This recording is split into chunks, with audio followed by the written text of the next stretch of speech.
Onorevole Ministro, mi consenta di parlarle del teatro italiano.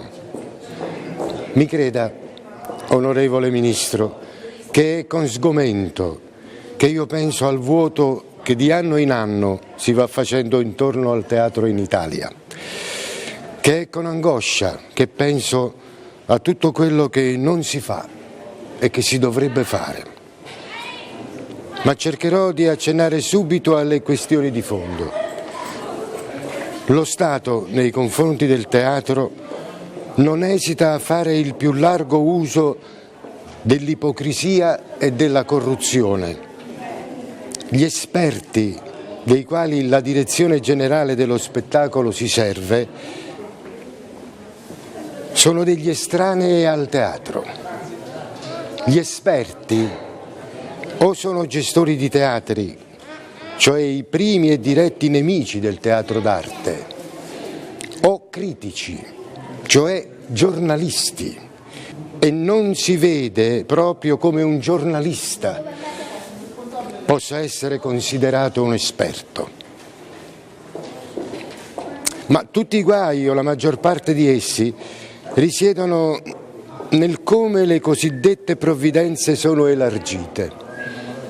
Dai 200-300 milioni annui vengono sottratti al vero teatro, da macchiette locali, politici municipali, filodrammatici e semplici furbacchioni, da persone cioè che si qualificano teatranti, ma che coi teatranti non hanno nulla da spartire, perché gli autentici teatranti non possono essere i cosiddetti organizzatori, gli impresari professionali o estemporanei, né i 3 o 4 poveri diavoli nominati esperti dalla burocrazia governativa, ma prima di tutto gli autori e subito dopo gli attori.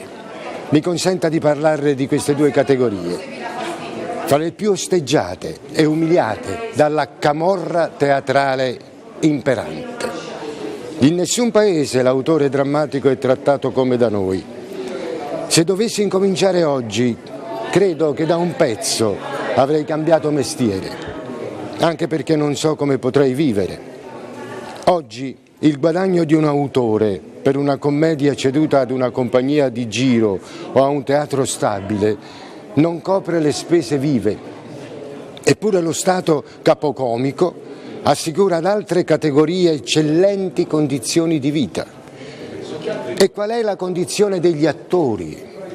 Come si può mantenere unita ed efficiente?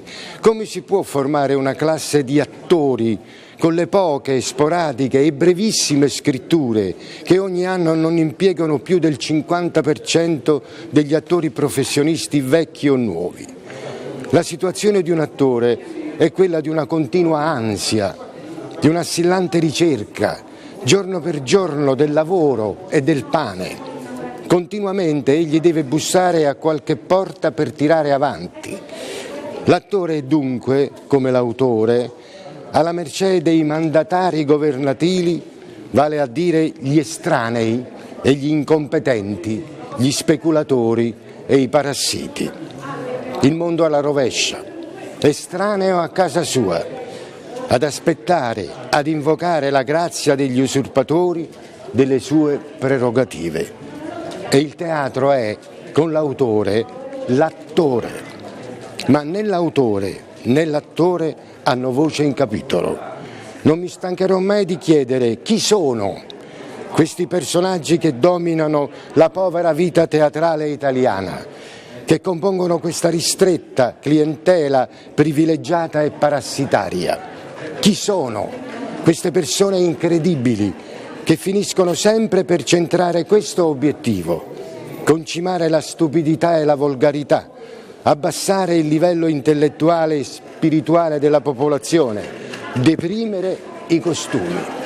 Mi creda, onorevole Ministro, con i migliori e sinceri auguri di proficuo lavoro e con i più rispettosi ossequi, suo Edoardo De Filippo, 1959.